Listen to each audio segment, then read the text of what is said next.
It's going to be fascinating actually to see, to see what the kind of the tolerance level is as the film goes on, really, and whether it is. It's a very strong flavour, and especially the first few minutes. Once you're over that, it's. But it's an assault on the senses. It's such a visually powerful film, and it's quite rare. As an adult going to the cinema, as a kid, lots of films are ingrained on my brain. But as an adult, there's not that many that have had such a massive impact on me as this had. So this was released in 1989, and obviously it's Peter Greenaway. Yeah. Can you remember where you were when you first saw it?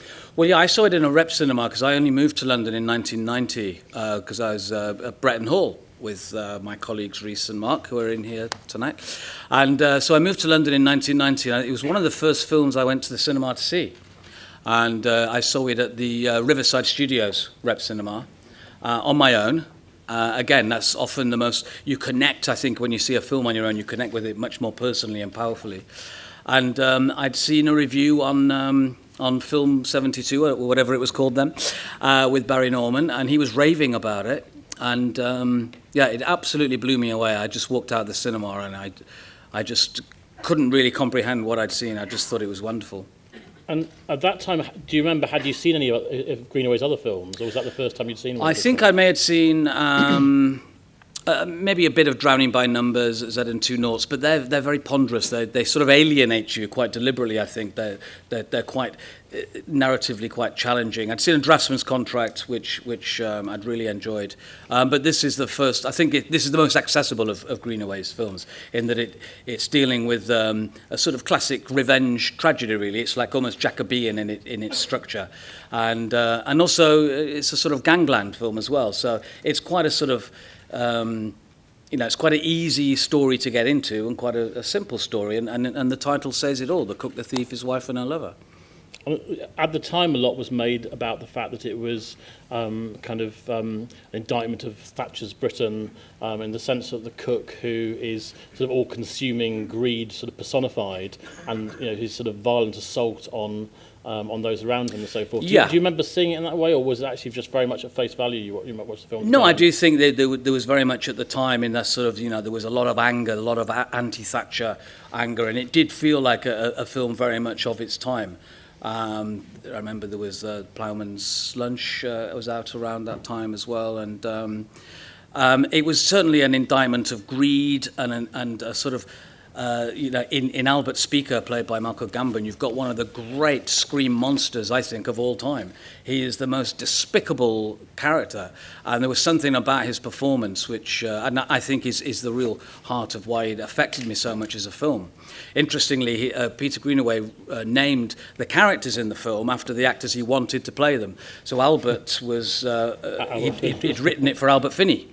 And Georgina, played by Helen Mirren, he'd written for Georgina Hale, and Michael, who is the lover, played by Alan Howard, was written for Michael Gambon. So the only one of the four who actually was meant to be in the film, in his head, was Richard Boringer, who plays the cook. And but I wonder what kind of film it would have been. I mean, I absolutely love Albert Finney, but Michael Gambon, for me, is the performance of a lifetime in this film. It really is extraordinary. I mean, it's as well as having those great performances, and obviously, Helen Mirren and Michael Gambon, great kind of Shakespearean actors of the sort of real theatre tradition, and so he's working with with the greats. But actually, in terms of how it looks and the other kind of collaborators on the film, it's quite an achievement, isn't it? Absolutely. I mean, you've just got these wonderful costumes designed by Jean-Paul Gaultier. You've got the Michael Nyman music. Nyman had done a piece called Memorial, which he'd written, I think, for the victims of the Heysel Stadium. And there's a sequence at the end where this entire sort of 12, 13-minute piece of music is used in full. It's the most extraordinary sequence. And they've got the art direction and everything about it. And the food was designed by Locatelli. Yep. So every frame, I mean, obviously Peter Greenaway's very much interested in art, the art of cinema, and every frame is just beautiful, so you're in for a treat. It's interesting, in America the film was quite heavily cut because it had to get a sort of unrated kind of adult content certificate rather than the sort of the X certificate, which at that time was really just for porn only, pretty much. I mean, in terms of certification and what people sort of should and shouldn't be seen? I mean, do you think there are sort of limits to what people should be allowed to watch? Well, certainly in terms of this film, it is, like I say, it's a very, very strong in terms of its violence and the way it gets under your skin. But no, I don't. I think it's someone's choice to, if you know what the content is before you go and it's got a certain rating, then you should be prepared for that. But this is also a very visually beautiful film. It's not sort of inciting. I mean, it's of course an assault on all your senses, and it does make you feel physically queasy at times. But that's what he was trying to achieve. So other times it's absolutely visually beautiful. The camera sort of has these sort of long panning shots which move from the outside of the restaurant through the kitchens into the restaurant, through into the toilet. And as the characters move through these different sections, their costumes change colour and stuff like that. So you can't accuse this film of being ill thought through or exploitative in that respect. Everything has been very well thought out. And you touched on the Draftsman's Contract earlier, and that's a film that actually, as with many other sort of films, in the League of Gentlemen and actually obviously in Psychoville and so forth, you've sent up films or you've kind of lovingly pastiched them if you like, but Draftsman's Contract I think appears in League of Gentlemen Apocalypse. Isn't that sort of the King's Evil? The King's Evil? Well, yeah, we were touching on all kinds of things in that Draftsman's Contract, certainly those wonderful kind of wigs and that beautiful lighting, and also bits of Bella Lebet with the, we had the arms coming out holding the torches. We're very eclectic with the League of Gentlemen. We're sort of film magpies. We'll draw from everything. We'll draw from Ken Loach. We'll draw from Mike Leigh. We'll draw from Peter Greenaway. All great, idiosyncratic British directors. And we will use anything that we can get our hands on that tickles us. But the macabre is definitely, the sort of the darker material is definitely something that seems to appeal to you as a kind of collective. Yeah, absolutely. And, that'll be, as I'm sure when people see this film, it'll be no surprise that I've chosen it as one of my favourites, and the fact that Mark and Reese are here as well tonight. We used to quote the film all the time. There's all the characters, very distinctive sort of voices and accents, and so we used to do Michael Gambon impressions, Richard Boringer impressions, Ellen Howard impressions. I'm tempted to ask you to share them with us, but I'm guessing if people haven't seen the film yet, maybe that's probably not going to work. Georgina!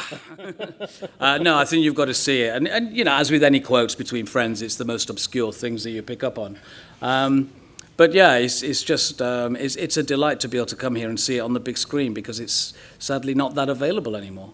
And in terms of, I think a lot of the time when you're in the public eye, people like to kind of pigeonhole you, and obviously in your case, you write and you perform and you act. I mean, is there any kind of label you feel more comfortable with in terms of your passport or however you kind of like to be described, or are you quite happy with No, I'm happy with that sort of mixture, really. I think if you're lucky as an actor and as a writer, you get to do a varied stuff. So this 12 months I've done Happy Valley, I've done Inside Number 9, and I've just finished doing Map and Lucia, which is a sort of 1920s costume drama for BBC One, which hopefully will be on around Christmas time. You couldn't get further away from Happy Valley than doing that, sort of playing this rather camp character that I did in that. So, no, it's that kind of varied, genres that keep you interested as an actor. And you and Reese have just started sitting down again recently, I think, for a new series of Inside Number 9. Yeah, we've been writing for the past 2 or 3 weeks, yeah.